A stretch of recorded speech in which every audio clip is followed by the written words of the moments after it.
One of the most iconic trains in British history, the HST, now officially retired and now brought back in Trains and World 6 with its Farewell Pack. 6 liveries, new scenarios, updated services, but does this DLC actually do it justice? Or is there less here than meets the eye? Let's find out, is it worth it? Before we get into what this pack actually gives you, we need to talk about the train itself. The Class 43, better known as the HST, the high-speed train, this isn't just another diesel in Trains and World. This is one of the most iconic trains the UK has ever produced. Back in the 1970s, the HST completely changed long-distance rail travel in Britain. At the time when the railways were struggling, this train proved you didn't need full electrification to run fast, reliable intercity services. And it wasn't just for show. These things were running at 125 miles per hour in regular service, which at the time was a huge deal, and even now that speed still holds up. And that's where the character comes from, the sound, the acceleration, the way it feels to drive. That's why people love it. And that's exactly why its retirement hit so hard, because this wasn't just another train being phased out. These are something that have been part of the British Railways for decades, and that's where this DLC comes in. It's trying to capture that final chapter, that farewell tour feeling, with a mixture of liveries and scenarios built around the last runs of the high-speed train. So the real question is, does it actually deliver on that idea, or is this just using the HST name to sell what's basically extra content? So what do you actually get with the HST Farewell Pack? On paper, it sounds pretty decent. You're getting a range of HST power cars covering different eras, from BR Blue and Yellow to Intercity Swallow through to the modern GWR Green liveries, including special designs like the Welshman variants and the Old Oak Common. But that's the key word, visually, because under the hood, this is the same Class 43 you've already driven. No new physics, no updated sound, no cab changes. If you played Great Western Express on the Midland Main Line, you've driven this train. And that does matter, because inside the cab where you spend most of the time, nothing's changed. You only really appreciate these liveries when you're outside of the train. Then we get to the actual content. You get 6 scenarios, all based on real events. Depot open days, special runs, the final HST services out of Paddington, with real timings, unit pairings, and even weather to match that day. And on top of that, these power cars slot into existing services, with a few extra runs on the Great Western Express and the Riviera Line. So overall, there is content here, but when you strip it all back, this is a livery and scenario pack.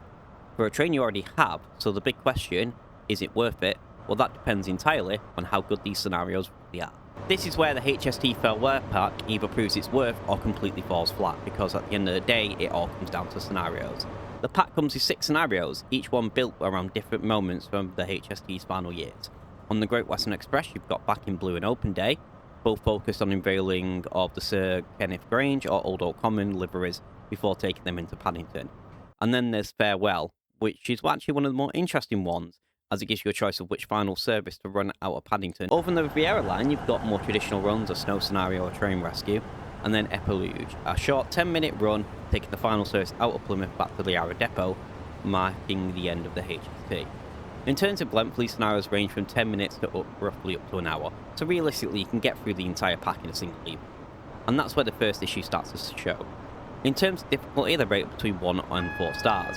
Most of them sit around the 2 or 3 mark, so it's nothing here particularly challenging, and if you run with the safety systems on, you'll comfortably hit platinum without much effort. And that has a knock-on effect, because once you've played through them, there's not a huge reason to go back. They're well put together and do a good job of capturing their moments, but in terms of gameplay, this is very much a one-and-done experience. And that's fine if the experience is strong enough, but if it's not, then the value of the pack really starts to fall apart quickly. But what really brings this pack down is the bugs. In both Open Day and Epilogue, you're required to switch ends of the train, pretty standard stuff. But both times, after following the setup instructions properly, the train wouldn't move. No traction, no response, the amp meter completely dead. The whole thing was just dead in the water. And this wasn't a one-off. Even shutting the engine down and restarting it didn't fix the issues. You're stuck, unable to complete the scenario. But that wasn't even the worst of it. On my first attempt at Farewell, the scenario crashed on load, and when it finally did load, there was no sound at all. Even after restarting, it didn't fix it.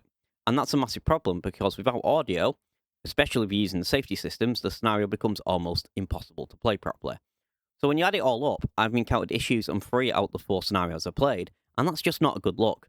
For a paid DLC, especially one that's meant to be a send-off for something as iconic as the HST, this level of polish just isn't good enough.